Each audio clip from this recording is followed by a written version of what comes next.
warahmatullahi wabarakatuh. Ketemu lagi dengan aku, Rani Kartika.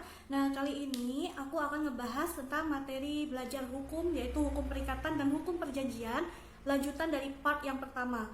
Kalau kalian mau tahu yang part pertama apa, nanti ada di sebelah sini atau sebelah sini gitu ya. Aku kasih channelnya. Nanti kalian boleh tonton buat mahasiswa hukum yang baru mau belajar hukum perdata.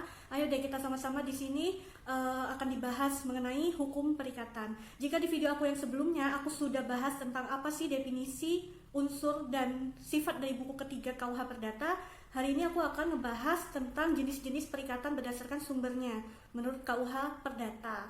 Gak perlu dijelaskan dong KUH Perdata itu apa. Nah, sebelum aku lanjutkan videonya, aku mohon kepada kalian yang baru nonton video ini, silahkan aku minta klik tombol subscribe, tombol lonceng, like, dan jangan lupa nanti video ini jika bermanfaat kalian boleh share ke siapa aja. Ayo kita belajar bersama-sama, karena belajar tidak hanya milik kaum intelektual tapi juga milik masyarakat luas.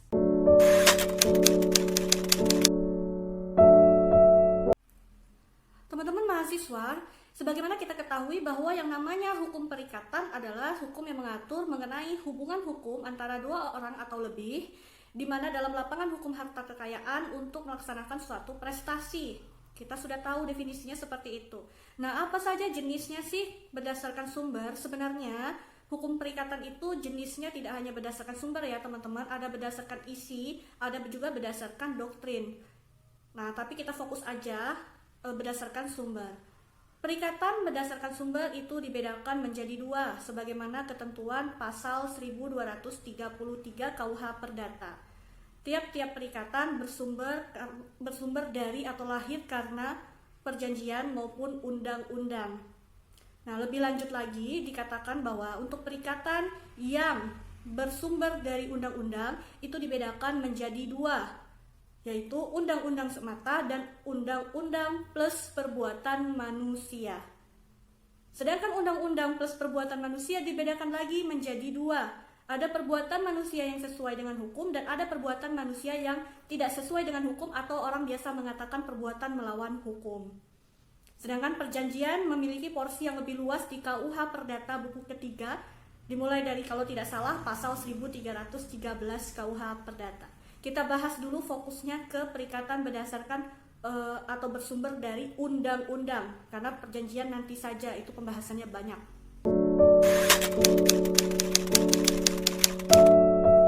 Oke, kita bahas perikatan berdasarkan undang-undang atau bersumber dari undang-undang.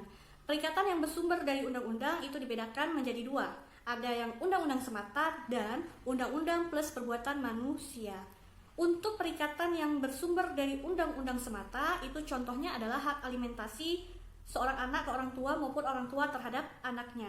Diatur di pasal buku pertama KUH Perdata ataupun bisa kalian temukan di pasal 46 Undang-Undang Perkawinan kalau saya tidak salah, nanti kalian boleh cek lagi. Hak alimentasi itu bentuknya seperti apa? Di mana seorang anak itu wajib memelihara, menolong orang tuanya ketika si anak sudah dewasa, menolong orang tua manakala orang tua membutuhkan pertolongan atau dalam keadaan yang sulit. Sedangkan hak alimentasi dari orang tua terhadap anak itu bisa contohnya adalah contohnya itu orang tua wajib untuk memelihara, mendidik, memberikan nafkah kepada anak-anaknya yang masih berada di bawah kekuasaan orang tua dan belum dewasa.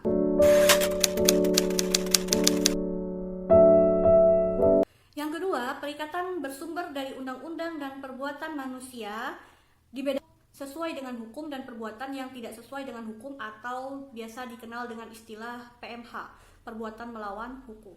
Kita bahas satu persatu. Contoh dari perikatan bersumber dari undang-undang perbuatan manusia yang sesuai hukum itu ada di pasal 1354 Zakwarneming.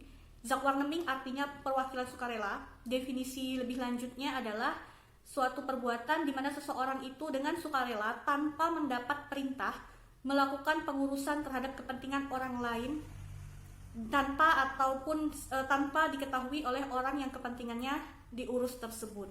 Dia bertanggung jawab untuk mengurus kepentingan sampai orang yang kepentingannya diurus itu kembali. Contohnya itu biasa terjadi dalam kehidupan kita nih teman-teman mahasiswa. Misalnya saya ini pergi keluar kota meninggalkan rumah saya dan kebetulan suatu hari rumah saya ini kebakaran nih. Tetangga yang rumahnya adalah berseberangan dengan saya tiba-tiba memadamkan api, menyelamatkan barang-barang di rumah saya tersebut. Nah, tindakan tetangga saya ini dikategorikan sebagai zakwar neming. Dia mengurus kepentingan secara spontanitas, tidak mendapat perintah dari saya sebelumnya.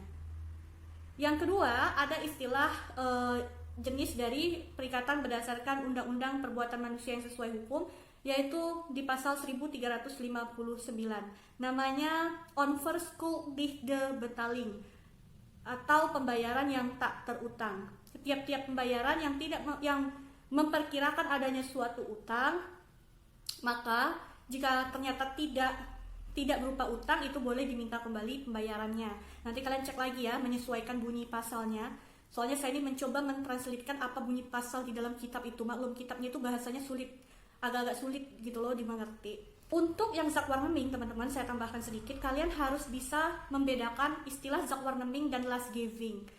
Kalau zakwar neming itu lahir dari perikatan yang bersumber dari undang-undang, sedangkan last giving itu atau pemberian kuasa lahir dari perikatan berdasarkan perjanjian. Pemberian kuasa tuh kayaknya lawyer gitu ya, advokat mewakili kepentingan kliennya berdasarkan surat pemberian kuasa dari klien ke advokat tersebut. Apa bedanya? Jika zakwar neming tidak mendapatkan upah, maka last giving dia justru mendapatkan upah. Jika zakwar neming itu mengurus kepentingannya secara sukarela, last giving dia justru mendapatkan perintah untuk itu. Nah, itu adalah sedikit perbedaan antara zakwar neming dan last giving. Terakhir, untuk perikatan yang berdasarkan undang-undang atau bersumber dari undang-undang adalah perikatan yang bersumber dari undang-undang plus perbuatan manusia yang tidak sesuai hukum, atau kita kenal dengan istilah perbuatan melawan hukum. Bunyi pasalnya di ketentuan KUH Perdata adalah pasal 1365. Setiap orang yang menimbulkan kerugian bagi diri orang lain, maka kepadanya diwajibkan untuk memberikan ganti kerugian tersebut terhadap orang yang karena perbuatannya mengalami kerugian. Perlu dipahami bahwa menurut pasal 1365, perbuatan melawan hukum ini adalah definisi dalam arti sempit, di mana seseorang hanya dikategorikan melawan hukum jika dia melawan ketentuan peraturan perundang-undangan. Nah, definisi ini akhirnya mengalami perluasan makna, di mana seseorang tidak hanya melawan hukum dalam konteks melawan undang-undang saja, tapi bisa juga dalam hal apabila dia melanggar hak-hak subjektif seseorang, lalu melawan atau melanggar ketertiban umum serta kesusilaan.